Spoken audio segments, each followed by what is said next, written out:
Greetings, watch lovers, and welcome to Watches in the Wild. Today we are visiting the George Bar in Zurich for the occasion of reviewing a rather special watch. We all value watches for different reasons. Some might think of them as jewelry and admire their aesthetic presence on the wrist. Others might focus on their technical complexity, the way these little machines somehow manage to measure the mysterious flow of time. Almost always, though, there is a strong element of emotion and storytelling involved when it comes to why we actually value our watches. I hope this is the case with today's watch as well, which belongs to my dear, lovely girlfriend. As I've said elsewhere, dials can make or break a watch. This watch, the woman's version of the Seiko Starbar, is a prime example of getting that most important aspect just right. It is part of Seiko's Cocktail Time collection, which takes inspiration from bars like this one, and more specifically from its colorful cocktails, of course. The watch looks like $1,000,000, even though it was relatively affordable compared to the insanity of today's luxury market, that is. Suffice it to say, no kidney needed to be sold for this one. Its source of inspiration is neatly reflected in the dial pattern, which, with its white-yellowish hexagonal shapes, actually looks like a honeycomb. It is meant to resemble the main ingredients of the cocktail it is inspired by. Aptly called the honeycomb, this cocktail created by Mr. Kishi of Starbar was made with honey farmed from bees in Ginza. Naturally then, we weren't able to recreate this exact cocktail here in the George Bar in Zurich, but the one we did manage to put together contains a bit of honey as well. In terms of color, it comes at least somewhat close to the original. Turning to the honey of the watch, it's quite hard to do its details justice, as some of the cones feature an ever so slightly different surface than the rest. You could call it a more grainy surface perhaps, which only announces itself in certain light conditions. All in all, its appearance is stunning and well suited, especially for occasions like, well, going out to a bar on a Saturday evening. As this video is about stories, let's now hear from my girlfriend to learn more about the background story of this watch. 这样好还是这样好？这样好，这样更好，这样非常好，还是这样好？这样也好，都行。这样也好。Hey, hello. Hello, watch lovers. I'm the guest of today's video. Yes, you are because you are wearing today's watch. Exactly. Tell me a little bit about the background story. How did you get this watch?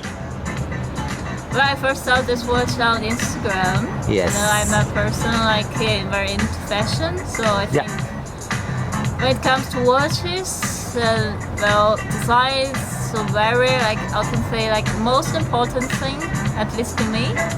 For me, actually, as well. I agree with you there. So when I saw the pictures of this watch on Instagram, I found this very special. Yes. Dial is very special. I didn't see any any pattern similar to this on other watches. Yes. And it also has an open heart. I very like it.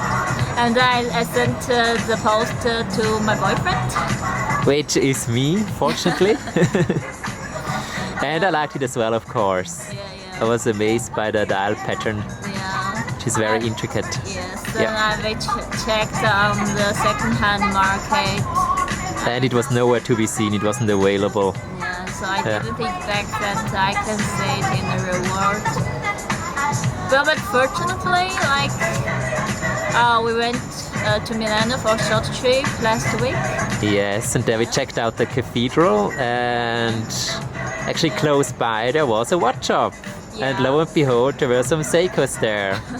And lo and behold again, there was our watch, the one you sent me on Instagram. And of course we went, huh? 你在说还是我在说？你不觉得 Both. 你不觉得你说很多，然后我在这里很尴尬吗？这样 No, 看着你， no. 你不觉得？我觉得有点尴尬呢。What? Alright, darling, you know what? I just let you use my mic. Storytime continues. Thanks, darling. We found that watch in watch shop in Milano near the cathedral. Of course, I had to try it out. I liked how it looked on the wrist, much better than in pictures. Its dial is stunning and the proportions 34mm were just right. But the watch isn't cheap, so I didn't buy it. And went to buy clothes instead. Yes. My boyfriend, in the meantime, checked out the surroundings. We later met again in a restaurant. He reminded me of the watch and said it may already be sold by now. I didn't believe him. Sure, it is a limited edition, but Seiko isn't all that popular. But turns out he was right. It was in fact already sold. He took out the box and presented this very watch to me. I first couldn't believe it. It felt like a dream. I was surprised and very happy. For me, it is more than an object. It is my first mechanical watch, and it reminds me of that story every time I looked at it. Much appreciated, darling. Since his watch is all about its face, let's linger on this aspect. I have to mention its furniture as well, the neatly polished hands and indices. Sure, compared to a Grand Seiko, they might not reflect light as uniformly and torch-like. They might lack that final 5% of sharpness. But without a loupe, it's awfully hard to detect any imperfections. While GS might look like 4K quality in person, Seiko offers at least 1080p, enough for most discerning eyes to be happy. A detail I appreciate a lot is the inner metal ring around the open heart.